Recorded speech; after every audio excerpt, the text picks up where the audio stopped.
Vamos pegar o caso da China, que é um país enorme. A China, você tem uma língua falada no norte, em que você, dependendo, se você for para Futian, por exemplo, a língua é completamente diferente. Eles usam uma escrita que foi estabelecida ao longo do tempo, e isso é um dos pilares, inclusive, da civilização chinesa. Inclusive, por obra de Mao Tse-tung, eles simplificaram para atingir a universalidade do público leitor e das escolas chinesas, na década de 50 em diante.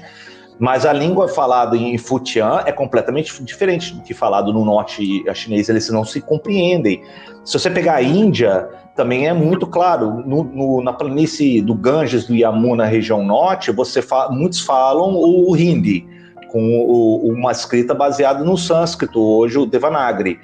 No sul, você tem uma língua, o Tâmil, por exemplo, que tem 2-3 mil anos de tradição literária completamente diferente escrita, e nem vem da mesma família linguística. Nem isso eles têm em comum. Então, por exemplo, quando eu estava antes da pandemia no sul da Índia, eu estava em Kerala, você tinha a transmissão do primeiro-ministro Modi na televisão, e eles tinham que ver com legenda o que ele estava falando, porque eles não entendem. É completamente diferente, é um universo. Pegar o caso da Índia, no universo que você tem na Constituição indiana, reconhecido como oficiais línguas, 20 e poucas línguas.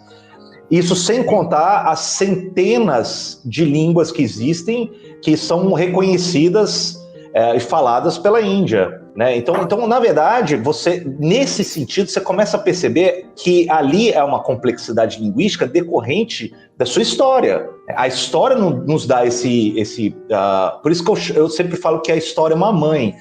Porque você começa a compreender as coisas no seu pensamento histórico, porque o tempo ele vai começando a moldar, a formar as realidades que estão presentes hoje, né?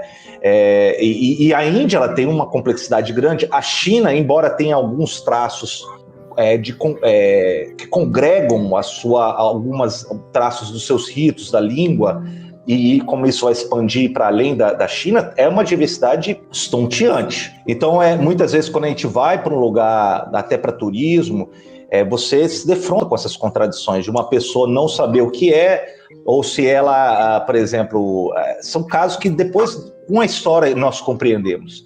Eu peguei o caso de Kerala, quando eu estava lá. Kerala é um lugar no sul da Índia onde recebeu talvez a primeira, segunda ou terceira geração de cristãos no mundo, né? Muito antes do que na Europa. São igrejas antiquíssimas. Só para lembrar vocês, São Tomé, eu fui no túmulo de São Tomé em Madras, em Chennai. Ele está enterrado lá. Ele é um dos apóstolos. Ele morreu na Índia, né? A gente tem cristãos lá.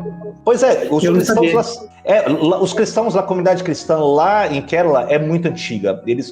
Hoje eles têm igrejas que são muito antigas. Lá você tem uma sinagoga em Cochin, ainda existe, judeus muito também antigos participavam do comércio marítimo. Tem uma sinagoga lá. Aí tem, claro, depois as outras comunidades que existem, que compõem o cosmopolitismo indiano, né? Desde muçulmanos, zoroastrianos, jainistas, budistas, hindus, e quando falo hindu, eu falo no universo hindu.